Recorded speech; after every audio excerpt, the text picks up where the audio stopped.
Well, Melissa, I'm so glad to get to host this conversation today as we talk through kind of what does creating culture in your startup and the company that you're founding, and that doesn't have to wait till you actually have lots of people. So a little spoiler there, but yeah, I'm excited to share your expertise with the community. So will you go ahead and just introduce yourself and kind of what we're going to talk about? Yeah, right on. Well, I'm Melissa, and I founded my company, ThriveOps Labs, which is a company of one. And my mission is really to help people, teams, and companies thrive. So my background and experience has spanned mostly in biotech and tech over the last 12, 13 years. So I started my career in HR, talent, and culture in a small company called Genealogics here in Canada. And we started as a company of 25 when I was there and grew to about 60 people. And then we were acquired by a Fortune 500 company down in the States called Illumina. And that was kind of the ultimate opportunity in terms of our acquisition portfolio. Like that was the number one pick, which was really exciting. And so I worked at Illumina for 2 years. And in that time, they grew from being a company of about 4,200 to a company of 8,000. So I saw a lot of growth there as well. From there, I went to another small startup and we grew that team from 25 to 50. And then we merged with another Canadian company of about 40 people. So that's kind of my M&A experience. I was the project lead for both of those and obviously managed all the culture changes that we stumbled through along the way.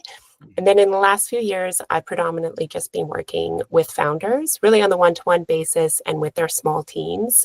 So mostly people under 5 employees or maybe 6 or 7.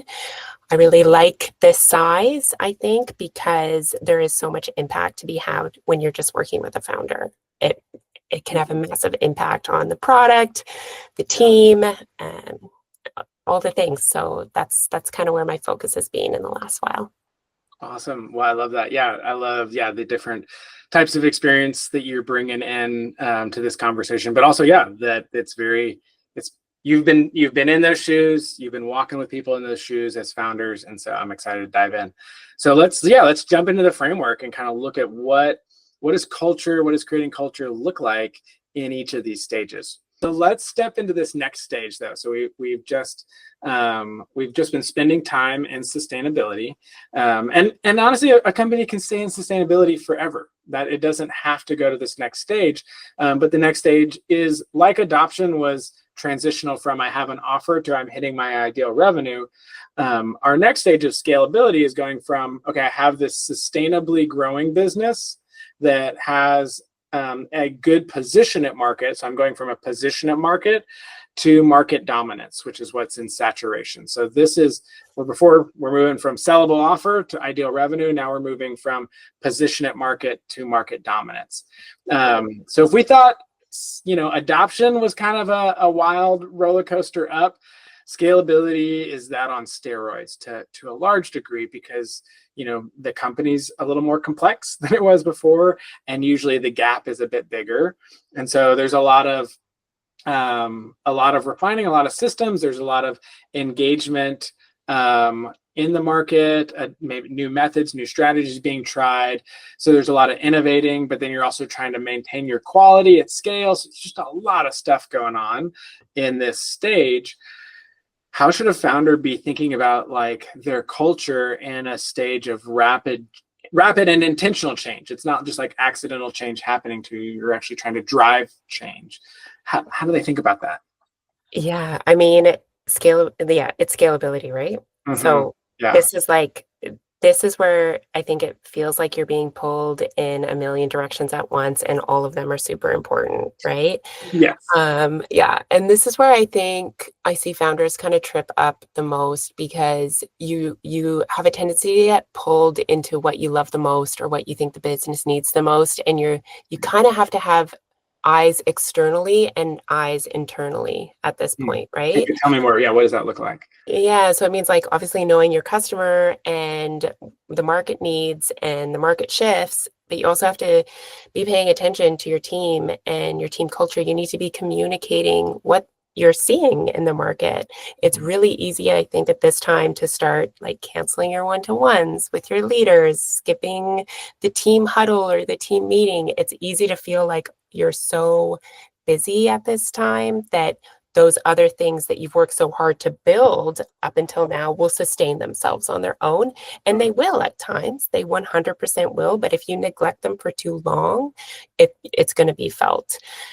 Usually by this time, the company culture should be pretty strong. Like you should walk into the room and they're giggling about some inside joke you don't get, So you're dealing with a very competent team at this point who has a culture that it isn't just defined by you, but they still have very high expectations of you. Yeah. Well, I think, like you said, it's not just defined by you, but just like you said earlier, in the same way that early in the journey, the characteristics and the behavior of the founder get replicated. And like you just warned us in this stage, hey, it's going to be natural to want to start canceling your one-to-ones and start doing these. In a sense, like whatever leadership commitment or whatever leadership style and practices you commit to as the founder, those are maybe they don't trickle down immediately and everybody else cancels all their one-to-ones. But if they're kind of like, oh, that's how this operates now, maybe I don't need to do that and now you have like, suddenly not only do you have like more complexity and a deeper organization, but you also are now starting to spread everyone out and there's gaps in communication and you're trying to do too many things. It does seem like, hey, if we're going to hold this together and like you've been saying, communication is a key part. In some ways, your discipline as a founder to maintain those practices, even in the craziness, is going to multiply. Whether if you do it, it'll multiply, and if you don't do it, that'll multiply for better or worse. Yeah. And I think at this stage, it's usually when like cracks start to show. This is usually the stage where something like, oh, you figure out you misread the market in this context, or maybe you released a huge feature in your product and it's useless. And so those sorts of things, if they come up, the team feels them from like, you want to be proud of your work. And when you have something that you've worked on and you're not proud of it, it's like you have to be ready to create the solutions with them as well. So you have to be ready. This is where you have to be so good at communicating, right? And I created like a communications checklist that people can use. Because if you can communicate, hey, we did this thing wrong, but hey, we need your help for the solution, it's a lot easier for people to own the problem when they're part of the solution, even if they weren't the people who were in that strategy meeting to make that whoopsie do, right? So yeah, this is actually a really beautiful time. I think this is when, if you do all those things right here, you just like you have a real opportunity in the next stages of growth too. No, yeah, and you do. Yeah, it's a really exciting time. It's a really stressful time. It's a scary time. It can be a fun time at moments. One more question though for that stage, because like you said in each of the stages, but especially here, gosh, communication is so important. And hopefully, as a founder walking through each of these stages, that communication competency has been growing because it needs to grow as the complexity grows. But that, I mean, as a founder too, like, so does all your other competencies. They have to keep growing. And so, but if a founder is feeling like, man, I know communication is important, I get the sense I'm not like hitting it out of the park in this area. Like, what do they do? Like, how do they get help in communication? This is a good one. And I think like what I've seen with founders is they're so like steam ahead that they're going to communicate, but then they miss the point, right? So hopefully at this stage, you have like a person that you can trust. And this is like, if you have an HR person in the mix at this time, great. If you have a chief of staff or someone, or your co-founder, great. But you really benefit from somebody saying to you, hey, the team is freaking out about this thing, and this is the exact specific thing that you need to address when you talk about this. I know you're thinking about the conversation you had with the customer today and la la la la, but the team just needs to hear that, we made this wrong call, the customers are pissed, but we're going to figure it out. We have a solution and all the nice things, right? So I think, frankly, having somebody who's kind of like your boots on the ground and looking out for you as a founder can be so helpful. Yeah. And probably there's even a sense of, if you have that person, giving them that permission of like, hey, I need you, if you're seeing things, don't shield me from that. Like, share that with me. I want to hear that. You kind of have to, because people don't always like to give bad news to the boss. And so in a sense, that's part of the communication is like, no, if y'all are seeing something, I need to hear it. There's probably also some like, at the beginning, you're all in it together, and now there is some distance. And so there can be some of those things where people are struggling, people are feeling like kind of what you just described. But if it's like 2 levels down, it's easy as the founder to be like, can't they just do their job? Bingo.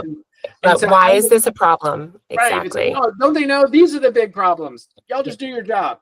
How do you help? And that's not a good thing. We're not advocating for that. But I also understand how it happens so naturally. So how do you help that founder? How would you reframe the founder's role at this stage to kind of cultivate an environment where that happens a lot less?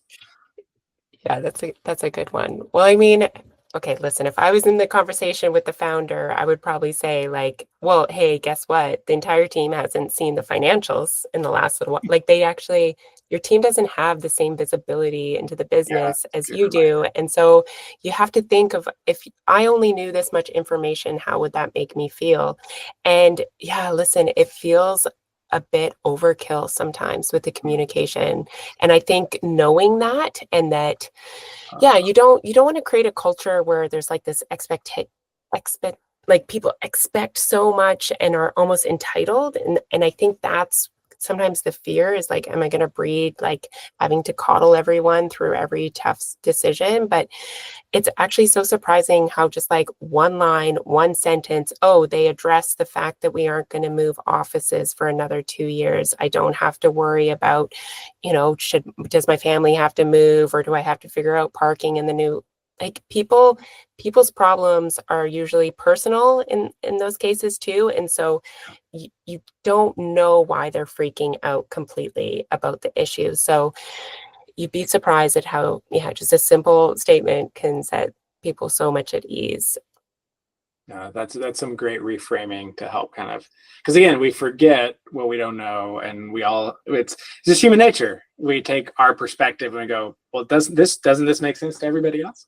And Yes. And it's funny because the thing we're doing is the very thing we're not understanding about the other person. And so I appreciate you kind of walking through like, okay, how as a founder do I put myself in their shoes and really think about that differently? Founding is not an easy journey, and as we've talked through all of these stages, we see that there's a lot of highs, there's good things, there's lows, there's monotonous things, but the culture does really frame how that works all together. And even as we were wrapping up with events, I thought it was interesting that, as you're talking about like, how a lot of it rests on you as a founder, kind of navigating the unscripted. But a lot of that is formed way back in the first thing we talked about, in that existential stage, when you talked about it being a personal operating system and you kind of have a culture of one. Hey, if you take the time and you are intentional in forming that early, then you have it when you face the unexpected. And if you don't cultivate that and you don't strengthen it, then you don't have that foundation when you hit those unexpected changes. So I like how that actually kind of came full circle there. But as we kind of wrap up though, Melissa, what would you want to say to a founder, just kind of as we think about the whole journey, as they're creating culture, as they're leading? Any exhortations, any encouragements or guidance you want to leave with our founding community here? Oh, well, I think I said it in the beginning too. It's like, this is such a personal growth opportunity, right? And I think stepping into the fact that, you're a leader early is a really good move. And this process of developing yourself is so important because people want you to see you level up, and you're going to want it for yourself. So doing the things that you need to do in order for that to happen, take the time out when you need the time out. If you're somebody who doesn't need the time out, great. But if you are, show your team who you are and that you take little breaks. It's another thing. It's like understanding how much your team and your company wants to know about your personal life. Just because you're a founder doesn't mean they have to know all the nitty-gritty details, right? That's not everyone's style. And so, giving yourself the grace and permission that, these are the boundaries that I'm going to have and create. And if you don't have those and that's the way you operate too, go for it. Just really being conscious, I think, of yourself can pay off so much at all stages. And so, if that's working with a coach early on or bringing on a co-founder to, help your gaps, is that getting an HR or chief of staff or someone that you can lean on to. Definitely having people in your corner you can trust is so helpful. It can be lonely at the top, so try and as you're growing your crew in your company, you definitely want to create a little team that you can trust, and vice versa. Well, I appreciate you, encouraging us and exhorting us, guiding us as we walk through all those stages. Just continue to hear the themes of knowing yourself, of that self-awareness, of intentionality and communication. And it just seemed like, okay, if you're, as a founder, if you're listening to this and whichever stage you're in, those are probably some of the levers you're going to pull. But I encourage, if you're just listening to one of the stages, go back and listen to the others, because they do all weave together really naturally. So Melissa, thanks for sharing with the community. I love this interview. It's been a lot of fun. I think it will be a huge blessing to all of our founders. So thank you so much. Cool. Thanks for having me. Really appreciate it.